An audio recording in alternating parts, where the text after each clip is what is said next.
Gemini, hello there, my beautiful friends. We're going to do your general tarot reading for late March 2026. Thank you so much for joining me today. You know, I appreciate each and every single one of you.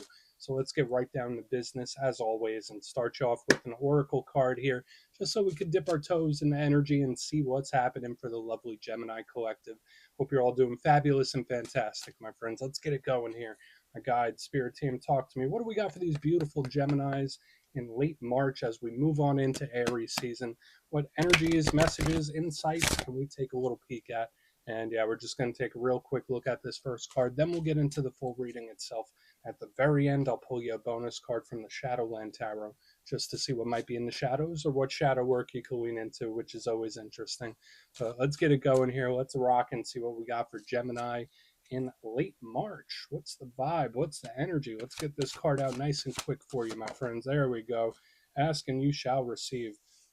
Very, very smart, mentally focused, calculating, potentially type of energy. And I know the imagery itself looks a little funny. I do like this card, but it's like very similar to the Ace of Swords to me, where it's like extremely smart. There's a lot of clarity. This is a big card of honesty. Now, before we fully dive into that, if you're new here, I'll be speaking about the March subscriber surprise towards the end, so you might want to check that out. And also, if you could kindly illuminate that like button by tapping it right on its third eye, I'd greatly appreciate it. But enough of the promo, back into the reading. Let's talk more in depth about this card. So as you can see, funny little piece of imagery, right? We got this little monkey here. He's dressed up as Shakespeare, holding on to that skull, contemplating life. There's like a stack of books, a typewriter, all sorts of mathematics in the background. So that does imply that that monkey is operating on a very high vibrational wave, at least when it comes to the mind. Or it's very smart, very analytical. So when I see this, it's like, all right, there's something here about clarity, honesty, seeing things for what they are. This is a very practical type of energy as well, where sometimes we're a little more emotional and a little more imaginative. No, this is about the facts. This is like 1 + 1 = 2. It's like very straightforward and honest like that. Now, I will say this, for some Geminis, it's a great time to learn new things, absorb information, plan and strategize. That's why I said this card could be a little calculating, because it's like super intelligent and it's planning its way forward. So I like it. Now, the only downside with this card is the overthinking, and I do know air signs like Gemini are cerebral in nature. Nothing wrong with that, right? I speak to a lot of Geminis in personal sessions, so usually very sharp as a tack. But this energy here could sometimes overthink, or just, yeah, dig a little too deep into things. So I'd watch out for that, but we're just going to let him chill right there. Very smart, very honest too. But let's get into tarot. And yeah, I always say that first card, it doesn't make or break the reading. It's just a little footnote. So let's get you 3 tarot cards in the upright. Then we'll get into that intuitive juiciness. Shuffle it up one time here for Gemini. What do we got? And while we get this deck shuffled up and ready to go, let's talk about last week's reading. So we did have tower-like type of energy. The reading was titled The Shocking Shift, where it's like something does a quick 180 on you. Now, that could be a lot of different things. That could be how you feel about something, how you approach something, a situation with work or family or friends or relationships in general. To me, it's like something had a very quick shift in how it presents and how it feels. So we're going to just know that could bleed over for a couple weeks, but we're going to see what shows up this week. As you know, energy is very fluid, never set in stone. So only take this how it hits for you, because we could be seeing your vibe or somebody else, right? Let's get it going. 3 cards for Gemini. In late March, what's the vibe? Maybe this tower-like energy will calm down a little bit, hopefully. Okay. All right, so we got the High Priestess in position number 1. I've been seeing her speckled throughout the whole zodiac, so you're not alone with getting her. She can be a very good card, but there's a really strong sense of mystery that comes with her. So like when I get this card as the first, and then we get the High Priestess, it's like, what is this? What is this mystery? What information am I digging for here? Let's get a couple more. We'll talk about her more as we move through the reading. But okay, a little heavy. So we got the 10 wands right there in the center. That's very intense. Very, very intense. Your intuition, like for the Geminis that are energetically sensitive, the energy is like screaming. Let's get one more. Okay. Okay. I mean, I don't dislike it. So we have the 9 of Cups, and then you did also get a bonus, which I'm going to put on the bonus side. We have the 6 of Cups. So we have a very water-heavy spread for you this week, which is totally different than what we saw with that Oracle card. But let's go through. I'll give you some of the classical meanings and archetypes And we'll get into that juicy intuitive stuff. But at first glance, I always like to look at the elements because it frames the reading for us. It shows us how the energy is moving or what could be highlighted. And as mentioned, there's a ton of water here with the High Priestess, the Nine of Cups, the Six of Cups bonus. So water, water, water, and a little smidge of fire, which is okay. Now, when it comes to the water energy, that's the internal realm. That's matters of the heart, feelings of emotion. It is much more subtle normally. So whether it's things that we're emotionally attached to, situations that we're emotionally invested in, it's great for creativity. I'll tell you that. So whether it's creative problem solving, creative expression, water is very good for internal. So very imaginative. But the downside to too much water is that sometimes it could be a little too much. So again, the emotions could be a little too intense, a little too strong, a little too imaginative. Water is always shifting as well, like it's always ebbing and flowing. This way 1 second, that way the next. And when we saw what we saw last week, it's like, all right, we'll keep an eye on that. And then the fire, that's the realm of actual physical world action.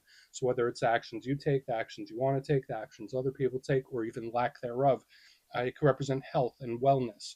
It can represent energy levels. So whether you're feeling up or down, uh, passion, drive, desire, motivation.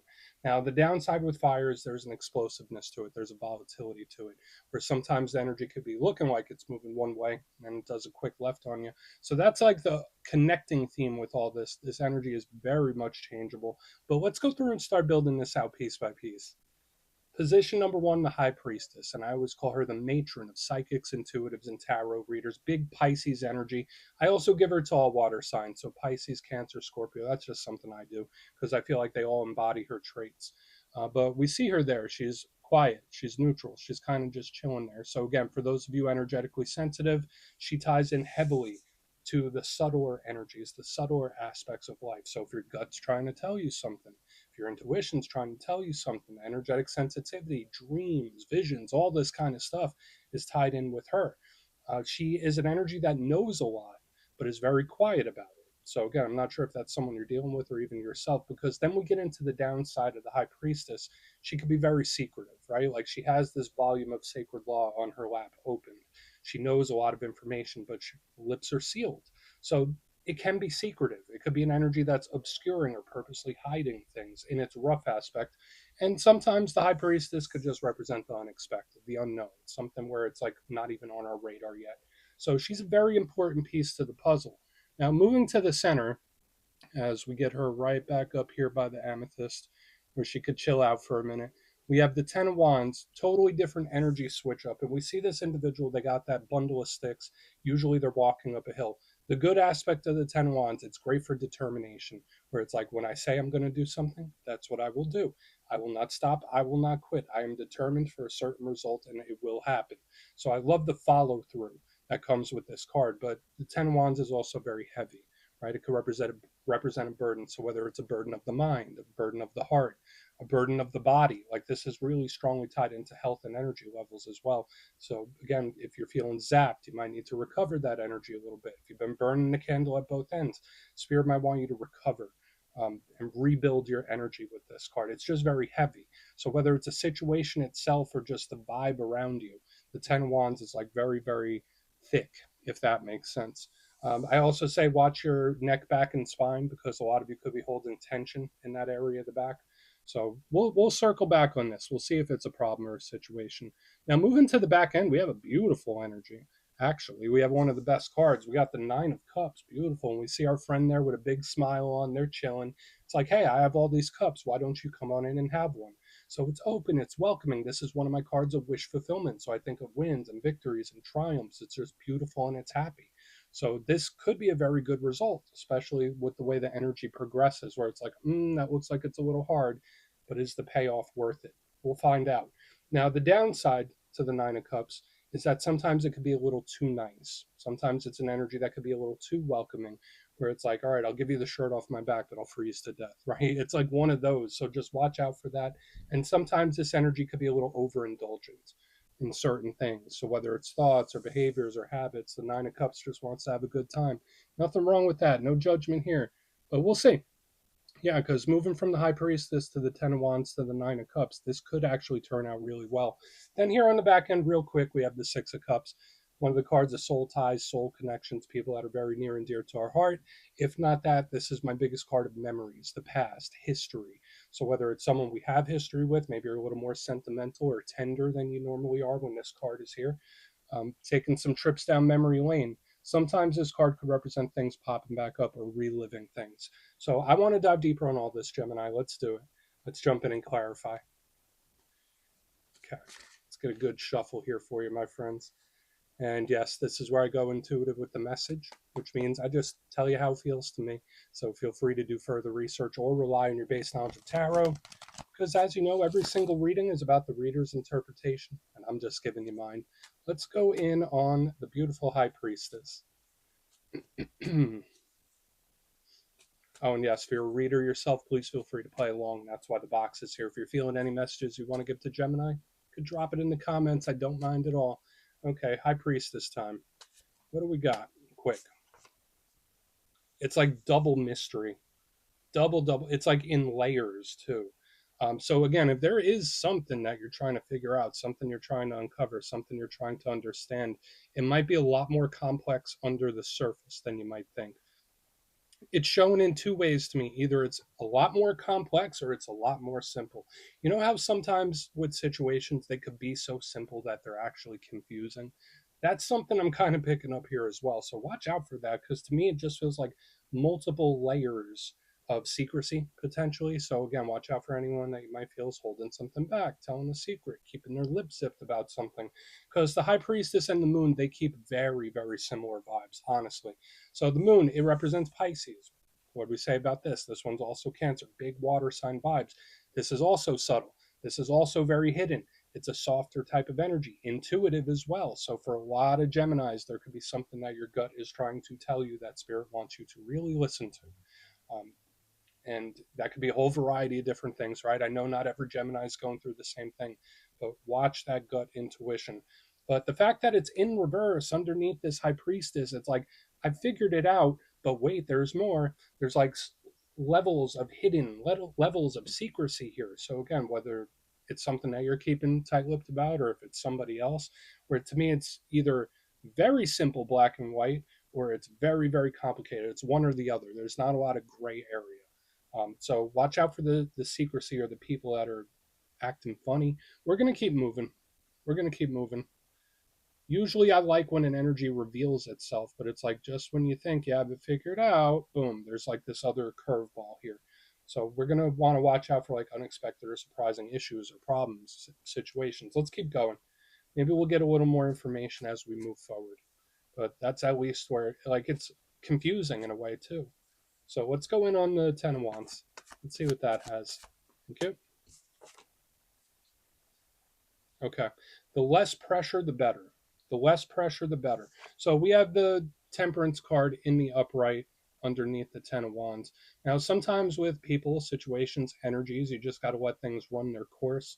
And this is kind of how that feels to me. I love that there's spiritual protection. That's one thing I will say for a lot of Geminis. It's like there's good, beautiful spiritual insulation and protection. That's nice, especially with Archangel Michael, big Sagittarius vibes on the Temperance card. But what's he doing? He's just chilling, right? He's calm. He's taking the foot off the gas. He's just letting something do what it does. So if there is a situation or very secretive energy, it's like you don't really have to do anything for this information to come to the top. It's built in such a way where things will be made clear just naturally. Which I don't want to make that sound like a cop out, but sometimes that's how things go. Where it's like, no, you just need to let the energy run its course. You need to let it do what it's going to do, because it will make itself known. Like this energy, this obscured energy here will make itself known. That's the best way I can put it. So again, with like the 10 wands and temperance, watch out for the hidden, the secrecy, the problems and stuff like that. Things might be a little more difficult than expected, but the overall theme, aside from the surprising problems or unexpected problems, the big thing I'm picking up here is the less you push, the better. The softer your touch, the better. The more pressure you put, the more difficult something's going to be. So it's like this energy just needs to do what it's going to do. It just needs to run its course. Let's keep moving. Let's see what the Nine of Cups has. We'll see what's going on with that. So, and I know sometimes it's not easy to do that, just like letting energy do what it's going to do. And I hate to say it's like the less you care, the better the results you get. But for some of you, that's partially it too, where it's like, all right, well, the less importance you put on it or the less you care about it, the quicker you'll figure it out or the quicker things will be made known. It's like you don't have to do anything to make it happen. What's going on the Nine of Cups? Let's see what's up with that. And we'll do a quick recap. Super unique this week. Super unique energy. Okay. Yeah, I mean, Page of Cups in reverse underneath this Nine of Cups, where it's like I'm staying open, but I'm not chasing. Where it's like I'm allowing. That's the big thing I'm picking up here. Because remember, the Nine of Cups, it's open, it's welcoming, it's content, it's happy. Page of Cups in reverse, it's like nope, I'm not saying nothing. I'm gonna, I'm here. I'm here if this person needs me, or I'm here if this person wants to get a hold of me. But it's like I'm not chasing, I'm not pressuring, I'm just letting something do what it's gonna do. So it's like the less tight you hold on to something, the better it goes for you. That's just how it feels. Now, the Page of Cups could be very conversational. There's something very specific for some of you because in the reverse underneath the Nine of Cups, this could be someone that's making it seem like everything is fine, even if it's not. So, like when we have this energy here up in the front and this stuff on the back, there is a missing piece of information that I'm picking up here. But do I feel like you need to pressure somebody or interrogate them or keep digging, digging, digging? No, because the energy, like it comes to the surface anyway. But I still think you should be aware of like secrecy or people with hidden motives because I do feel like there is this piece of information that's missing. But again, I don't think you need to do anything for it to rise. Like it's going to rise on its own. You're going to figure it out. You're going to find out on like just naturally. That's just how it is. Let's go through and do a quick recap because there's a lot of layers here this week for you, Gemini. So again, whether it's a situation, like it could be anything really. There could be a good result anyway, and there might be familiarity with it. But let's go through and do a quick recap. Then we'll get to the shadow. In position number one, we have like this very intriguing mixture with the High Priestess and the Moon in reverse, where it's like either something is way more simpler than like so simple that it's confusing, whereas something is way more complicated and complex than you might actually think. It's one or the other. No middle ground here. The secrecy, the hidden, the missing information, that seems to be a big theme this week. I don't think you really need to do much to, and we'll get there in a minute. But yeah, the big thing I'm picking up here is just like the secrecy and the confusion. So yeah, watch out for problems with hidden angles and trust your gut. Moving into the center, 10 wands with temperance in the upright, beautiful spiritual protection. But at the same time, it's like the less pressure, the better. The less you try to force something, the better. Where it's like, I'm just going to let it do what it's going to do. I'm going to let this energy run its course. So whether it is a surprising problem, unexpected problem, or situation, doesn't matter because lack of reaction is the best reaction, if that makes sense. Even moving to the middle, we have the Nine of Cups with the Page of Cups in reverse, where it's like, okay, I'm not going to say nothing. I'm not going to do nothing. But I'm going to observe. I know we're getting very specific here.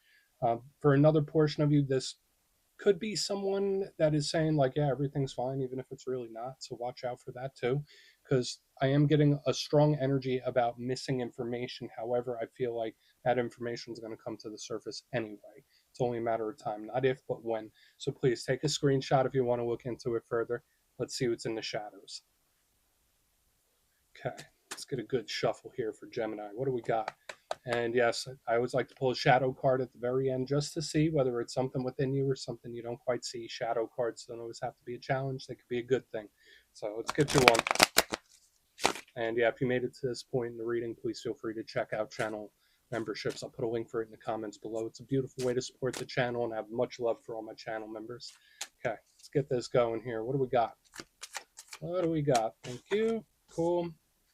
Yeah, Two of Pentacles. This energy that just seems to be even keeled, middle road, very neutral type of energy. And I always say sometimes the best action is no action, and this card could represent that. Now we'll talk about the shadow side of the Two of Pentacles. Normally, it's like very harmonious and balanced.